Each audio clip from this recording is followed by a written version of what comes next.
j'ai accompli, qu'est-ce que j'ai accompli, qu'est-ce que j'ai accompli. Ouh. Combien de trucs? Un truc. Mais si je dis c'était un truc, j'ai pas encore accompli ce que je veux accomplir, je suis pas encore arrivé là où je veux arriver.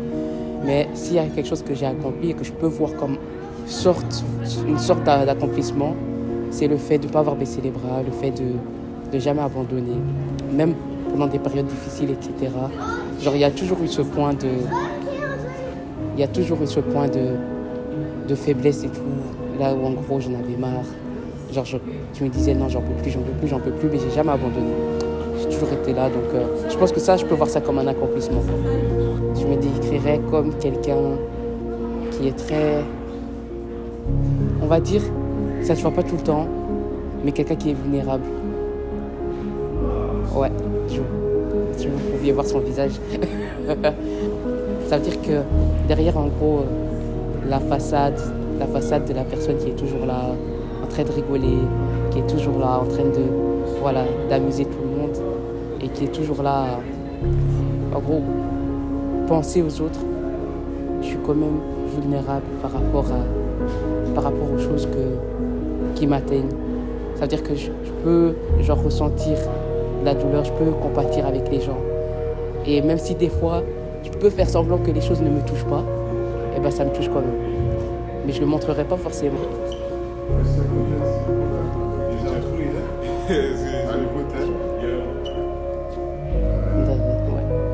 Donc je dirais quelqu'un aussi qui sait bien cacher ses émotions.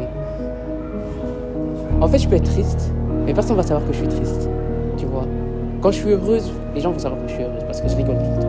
Même là, je parle, depuis tout à l'heure je parle et j'ai un sourire. Tu vois.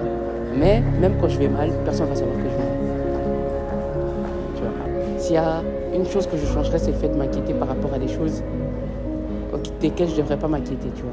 Parce que je pense que ça, c'est quelque chose qui me rendrait beaucoup plus heureuse. Moi, je dirais, tu ne peux pas vraiment décrire le bonheur. En fait, on ne sait pas quand est-ce qu'on a expérimenté, quand est-ce qu'on a expérimenté le bonheur. Tu vois ce que je veux dire?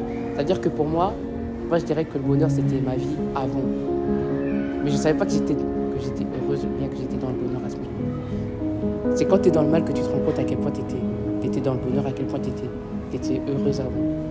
Je pense que c'est ça le truc. Donc, est-ce que j'ai du bonheur maintenant? Par rapport à avant, je dirais que non. Après, il peut toujours avoir des choses qui me rendent moins, tu vois, qui vont faire en sorte que je sois plus heureuse. Mais j'appellerais pas ça le bonheur, tu vois.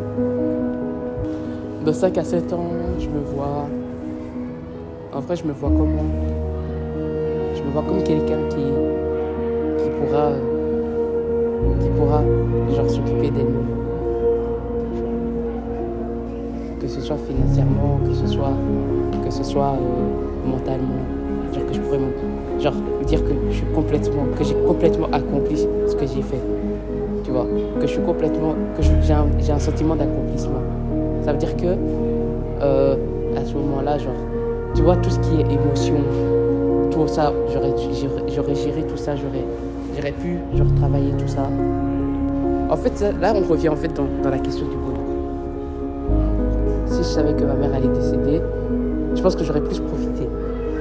Parce que je pense que là, maintenant, mon plus grand regret, c'est le fait de ne pas avoir de souvenirs. C'est-à-dire que moi, tel que je suis là, tu vois, j'ai pas beaucoup de photos avec ma mère. J'ai pas de vidéos. Ça veut dire que je pense que j'ai un vocal WhatsApp, là où elle parle. Et c'est le seul vocal que j'ai. En gros, là où je peux encore entendre sa voix. Mais pour le reste, j'ai rien. Et les photos, il n'y en a pas beaucoup. Donc si j'aurais pu, changer quelque chose, avant qu'elle décède, c'est que j'aurais pris plus de souvenirs. J'aurais pris plus de vidéos. Et j'aurais fait en sorte, en gros, de vivre plus de moments. Parce que là, je pense que j'ai pas vécu assez de moments. J'ai un bête exemple. Tu vois, on marche tous dans la rue. Tu vois, t'as des enfants avec leur mère, t'as des enfants avec leur père. T'as des enfants, tu vois, avec leur famille, etc. Tu vois. Et ça, c'est des choses, quand tu vois ça, tu te dis, ah ouais, j'aurais voulu, tu vois, quand même avoir un souvenir. Tu vois, j'aurais voulu pouvoir montrer, tu vois, pouvoir avoir quelque chose qui me rappelle en gros les mêmes moments qu'eux ils vivent avec leurs parents, les mêmes moments que moi j'ai vécu. Si je pouvais remonter le temps, je dirais que la première chose que je ferais, c'est que je ferais plus attention aux émotions des gens. C'est pas que je ne fais pas attention aux émotions des gens, mais c'est qu'avant je me rendais pas compte à quel point, en gros, tu vois, t'as plus de gens qui sont dans le mal. On n'est pas seul, tu vois, dans le mal. C'est-à-dire que quand tu te renfermes, tu penses que tu es seul dans le mal. Mais en fait, tu n'es pas seul dans le mal. Et quand tu parles avec les gens, tu te rends compte que, ah oui, telle personne aussi a vécu ça. Ou bien telle personne elle-même se ressent aussi, tu vois, à peu près la même chose. Je pense que c'est ça le truc que je changerais en premier. Il n'y a pas beaucoup de personnes sur qui je peux compter. Et tu vois, je dis pas ça parce que t'as capté pour faire la go en mode il n'y a personne. Mais c'est plus pour montrer que, tu vois, t'as compté sur les gens. Je sais pas si t'as déjà eu ça. En gros, t'as beaucoup de gens autour de toi, mais t'es quand même seul. Ça veut dire qu'il y a pas, ouais, ça veut dire qu'il y a pas beaucoup de gens. Il n'y a pas beaucoup de gens en fait qui savent en gros ce qui se passe. C'est-à-dire que moi je peux être là, tu vois, et par exemple il peut pas avoir toi, il peut avoir d'autres personnes, autour. Et je peux être là en train de rigoler. Tu vois, parce qu'il y a eu beaucoup de moments, là en gros, t'es là, je suis en groupe, il y a beaucoup de gens autour de moi, mais à l'intérieur je suis triste, tu vois. Ça veut dire que tu dors, tu pleures. Ouais. Mais eux ils savent pas, ça veut dire que toi tu te sens seul, or qu'il y a des gens avec toi. Et après pour compter sur ces gens, c'est pas que je peux pas compter sur eux, mais c'est qu'ils vont pas comprendre. Ils vont pas forcément comprendre le sentiment, ils vont pas forcément comprendre pourquoi tu te sens comme ça. Et des fois c'est difficile à expliquer, tu vois. Parce que tu peux être comme ça, tu te sens mal, mais tu vois, genre, sans aucune raison. Juste comme ça.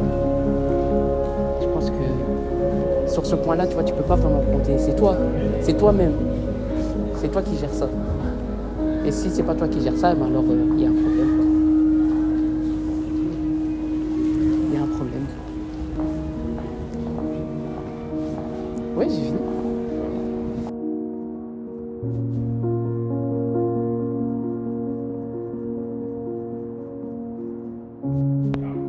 Allô, Kadi, tu m'entends? Ça va, Kadi? Tu m'entends? Ça va, tantôt.